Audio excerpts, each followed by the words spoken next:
మన ప్రియతమ ముఖ్యమంత్రి శ్రీ నారా చంద్రబాబు నాయుడు గారి ఆదేశాల మేరకు ఈరోజు ఆంధ్రప్రదేశ్ రాష్ట్రంలో పెన్షన్ల పండగ కార్యక్రమం ఘనంగా నిర్వహించడం జరిగింది. పెన్షన్దారులందరికీ పెన్షన్ని అందజేయడం జరిగింది.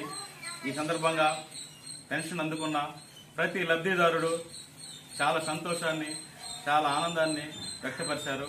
చంద్రబాబు నాయుడు గారు ఏదైతే తన ఎన్నికల సమయంలో హామీ ఇచ్చారో దాని ప్రకారం ప్రజలందరికీ పెన్షన్ని 3,000 నుంచి 4,000 చేస్తానని హామీని నిలబెట్టుకోవడమే కాక ఏప్రిల్ నుంచి పెంచిన పెన్షన్తో పాటు ఏప్రిల్, మే, జూన్ నెలల పెన్షన్ 3,000 కలిపి జూలై పెన్షన్ 4,000తో మొత్తం 7,000 రూపాయల పెన్షన్ని ఈరోజు ప్రతి లబ్ధిదారుడికి అందించడం జరిగింది.